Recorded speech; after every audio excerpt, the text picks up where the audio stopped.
નમસ્કાર. ગઈકાલે ધંધુકામાં બનેલી ઘટના એના પછી આખું ધંધુકા થંભી ગયું હતું. આજે અમે સાંજે, રવિવારની સાંજ છે, હજી દુકાનો ઘણી બધી બંધ છે, ઘણી બધી દુકાનો ખુલ્લી થઈ ગઈ છે. લોકો હવે ધીરે ધીરે બહાર નીકળી રહ્યા છે. ગઈકાલે ખૂબ શાંતિ હતી. એના પછી અહીંયાના લોકો સાથે વાતચીત કરવી છે, આ ઘટના વિશે વાત કરવી છે, સાથે જ ધંધુકામાં અત્યારે શું પરિસ્થિતિ છે એ પણ એમની પાસેથી સમજવું છે. કાકા, વાત કરશો? નો ફાવે? શું નામ છે તમારું? મહેબૂબભાઈ. હેમુભાઈ. અને હેમુભાઈ કેટલા ટાઈમથી ધંધુકામ રહ્યો? એટલે અમે સીબાર ગામના, પણ અમે હમણાં રહેવા આવ્યા થોડાક ટાઈમ. તો હું જોયું ધંધુકામ બધું આવું જ રહે છે કે શાંતિ હોય છે? શાંતિ હોય. શાંતિ હોય. કાલ જે ઘટના બની એ ખબર છે? ના, હવે બધું તો ધંધે હતા. ધંધે હતા, પણ વાંચ્યું તો હોય ને ક્યાંક? ના, એવું ભણેલો શું નહીં, એટલે કઈ ખબર હોય નહીં બેન. બાકી શાંતિ હોય છે અહીંયા? હા. તો આ બધું 2 દિવસથી બંધ છે, હમણાં ખુલ્લું બધું. ડર લાગે અહીંયા? ના ના, નો લાગે ડર? તો સારું, ડર નો લાગવો જોઈએ.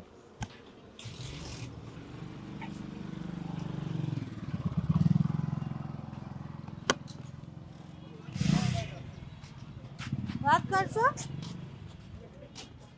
શું નામ છે તમારું? ખલીફા રહીશ. અને તમે શું અહીંયા ચાની દુકાન છે તમારી? ચાની દુકાન છે. તો કેવું કાલથી ધંધો થાય છે કે બંધ છે બધું? કાલનું તો બપોર પછી બંધ હતું, પછી આજે થોડુંક સારું છે, એટલે વાંધો નથી આવે.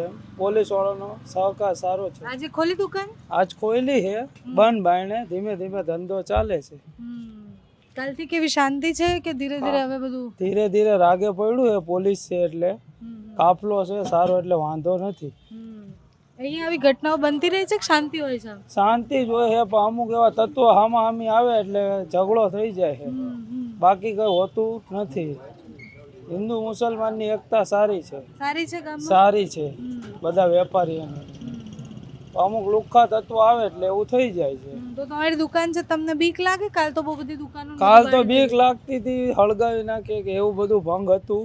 અત્યારે સારું છે, એમ ઠંડુ છે. બંધ કરીને ગયા પછી તકલીફ રહી નથી. પહેલા આવું ક્યારેય થયું છે કે બંધ કરવી પડે દુકાન? ના ના, આવું કોઈ દી થતું જ નથી. અહીંયા શાંતિ છે ગામમાં. આજે હવે ધીરે ધીરે બજાર ખુલી રહ્યું છે ને? કાલથી રેગ્યુલર થઈ જશે. પોલીસનો સપોર્ટ સારો છે.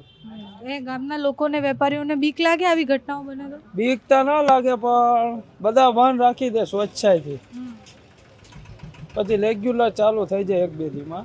શાંતિનો ભંગ ચાલુ થાય એટલે પોલીસ વાળા આવે એટલે. અત્યારે બહુ પોલીસ છે એટલે વાંધો નથી. ધંધુકામ પહેલા આવું ક્યારેય થયું છે? થયું તું, પણ આવો બહુ માહોલ નથી થયો કોઈ દી. આ વધારે હાર્ડ માહોલ થતો જાય. વધારે ખરાબ છે આ વખતે ખરાબ છે. તમને ક્યારે ખબર પડી કે આવું કઈ થયું છે દુકાન? કાલ 12:30 વાગે જમવા ગયો, પછી બપોરે સૂતો તો હાઈવે ઉપર બધું સળગાયું, એટલે ખબર પડી કે દુકાન ખુલ્લી રખાય નહીં. પછી શું કર્યું તમે? અહીંથી દુકાન બંધ નહીં, હુઈ રહ્યા ઘરે ને ઘરે. દુકાન બંધ કરવા આવ્યા હતા? દુકાન બંધ જ થઈ જાય 1 થી 3. બંધ જ હતી. તો અહીંયા આ બધા લોકો ઝઘડો કરે કે કંઈ કરે, જેમ બાજાબાજી થાય, એના પછી વેપારીઓને તકલીફ પડે? વેપારીઓને તકલીફ પડે, પણ શું કરે આમાં? કોઈનું થોડું ચાલે. પછી આજે અત્યારે દુકાન ખોલી? અત્યારે તો ખુલ્લી જ છે, શાંતિથી. શાંતિથી ખુલ્લી છે, બાકી ડર નહીં લાગતો? ડર કઈ નહીં, ડર કોઈ છે જ નહીં ને. સ્વચ્છાઈથી બધા પોતપોતાનું ચાલુ રાખે. અહીંયા બીજા લોકો છે, એમની જોડે વાત કરીએ. શું નામ છે ભાઈ તમારું?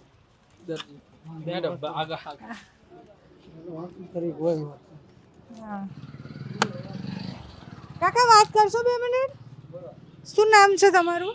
હુસેનભાઈ. હુસેનભાઈ. હુસેનભાઈ, કાલથી કેવું છે અહીંયા? બધી શાંતિ છે હવે? શાંતિ હવે. શાંતિ છે. તમે શું કરો છો કામ? મજૂરી કરો. મજૂરી કરો છો. તો કાકા, અહીંયા દુકાનો ને બધું બંધ કરી દીધું હતું કાલે? હા, કાલે બંધ હતું.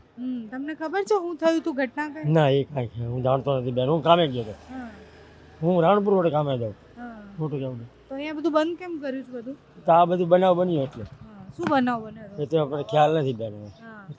આવું પહેલા બન્યું છે કે આ પહેલી વાર જ થયું છે? આ બીજી ત્રીજી વાર. બીજી વાર, ત્રીજી વાર થયું. તો અહીંયા ગામમાં બધાને બીક લાગે કે બધું નોર્મલ છે? બીક તો લાગે. બીક લાગે? શેની બીક લાગે? આવું વસ્તુ બને એ. બાકી શાંતિ હોય છે? શાંતિ હોય. હવે આજે કામ ધંધે લાગી ગયા? હા, કામે જઈને. આજ સન્ડે છે ને, સન્ડે રવિવાર. પોલીસ આવી હતી કાલે? હા, પોલીસ હતી. ક્યારે આવી હતી? એ તો ખ્યાલ નથી, પણ આ ટાઈમે આવી ગયા હતા. તમારું ક્યાં રહેવાનું? હું આમ રહું સુંદરવન ચોકમાં. ત્યાં રાત્રે પોલીસ આવી હતી? હા. આવી હતી. એટલે આખી રાત જે પોલીસે કોમ્બિંગનું કામ ને એ બધું કર્યું હતું એના પછી ધીરે ધીરે હવે દુકાનો તો આજે ખુલી ગઈ છે.